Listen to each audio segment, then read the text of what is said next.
छावा, छत्रपति संभाजी महाराज के शौर्य और बलिदान की कहानी। एक महान योद्धा जिसने अपने धर्म के लिए हर यातना को सहा, एक राजा जिसने अपने राज्य की रक्षा के लिए अपने प्राण तक न्योछावर कर दिए, एक पुत्र जिसने अपने पिता के सपनों को पूरा करने के लिए अंतिम सांस तक संघर्ष किया। यह कहानी है छत्रपति संभाजी महाराज के शौर्य और बलिदान की।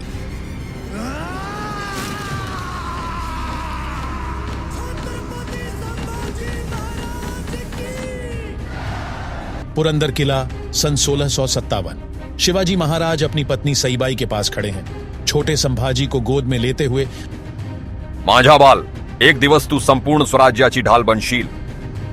संभाजी महाराज का जन्म 14 मई सन 1657 को पुरंदर किले में हुआ। बचपन से ही वे बुद्धिमान और जुझारू थे। उनकी माता सईबाई का निधन जल्दी हो गया, लेकिन उनकी दादी राजमाता जीजाबाई ने उन्हें मराठा गौरव और संस्कारों की शिक्षा दी। बाला, तलवार सिर्फ दुश्मन को हराने के लिए नहीं होती, बल्कि अपने लोगों की रक्षा के लिए होती है। आजी, मी कधीही मागे हटणार नाही। संभाजी महाराज न केवल एक योद्धा थे, बल्कि एक कुशल रणनीतिकार और विद्वान भी थे। समय आ गया है, अब वार होगा। औरंग और उसकी सल्तनत को जला के राख कर देंगे। हमें हराने वाली हर कोशिश को मारेंगे, हर षड्यंत्र को तोड़ेंगे।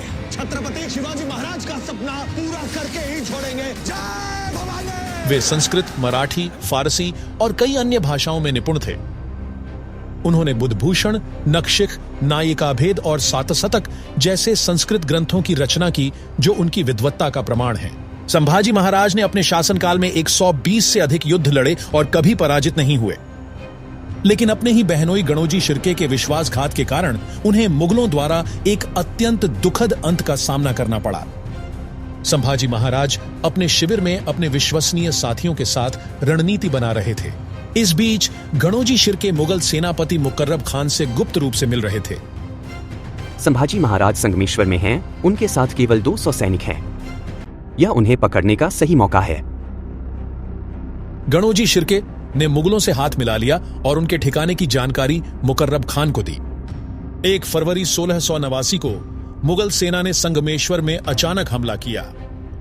संभाजी महाराज और उनके सैनिक बहादुरी से लड़े, लेकिन संख्या में कम होने के कारण उन्हें पकड़ लिया गया। मुगल सैनिक उन्हें औरंगजेब के दरबार में ले गए। संभाजी महाराज जंजीरों में जकड़े हुए थे। शरीर पर गहरे घाव थे, लेकिन चेहरे पर अडिग साहस झलक रहा था। औरंगजेब सिंहासन पर बैठा था, उसके चारों ओर मुगल दरबारी और सैनिक खड़े थे। संभाजी, अगर तुम इस्लाम कबूल कर लो तो मैं तुम्हें सेनापति बना सकता हूं। ऐशो आराम की जिंदगी मिलेगी। संभाजी महाराज ने हंसते हुए चुनौतीपूर्ण स्वर में जवाब दिया। जिस मराठा ने अपने प्राणों से ज्यादा स्वराज्य को प्रेम किया, वह क्या तेरी चमक दमक से डर जाएगा? मौत मंजूर है, पर धर्म परिवर्तन नहीं। औरंगजेब का चेहरा गुस्से से लाल हो गया। मुगल सैनिक आग में लाल की गई लोहे की छड़ें लाते हैं। संभाजी महाराज के शरीर पर वह दागी जाती हैं, लेकिन वे चीखे तक नहीं।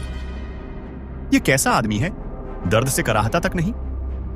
मराठा कभी दर्द से हारते नहीं और नहीं झुकते हैं। संभाजी महाराज की उंगलियों के नाखून चिमटों से निकाले जाते रहे। शरीर से खून बहता रहा, लेकिन वे फिर भी निडर खड़े रहे। तुम सब गीदड़ हो और मैं मराठा सिंह। सैनिक उनकी जीभ काटने के लिए आगे बढ़े। इसके बाद उनकी जीभ काट दी गई। औरंगजेब ने आदेश दिया कि उनकी आंखें निकाली जाएं, और फिर उनकी आंखें भी निकाल ली गईं। इस पर भी जब संभाजी ने औरंगजेब की बात नहीं मानी, तो औरंगजेब गुस्से में भरकर बोला, ऐसा हाल करो कि वो अपनी मौत की भीख मांगे। संभाजी महाराज को चौराहे पर लाया गया। हजारों मुगल सैनिक और नागरिक इकट्ठा हुए। उनका सिर धड़ से अलग कर दिया गया, लेकिन उनकी आंखों में स्वराज्य की लौ जलती रही। संभाजी महाराज ने 40 दिनों तक भयानक यातनाएं सही, लेकिन अपना धर्म नहीं बदला। उनकी वीरता आज भी हर मराठा और भारतीय के दिल में जीवित है। ये संग्राम एक स्वराज बनाने का प्रयत्न है। स्वराज हर एक इंसान को सुरक्षित रखने के लिए ईश्वर की इच्छा है। राज्य वावे हित सिंह की इच्छा।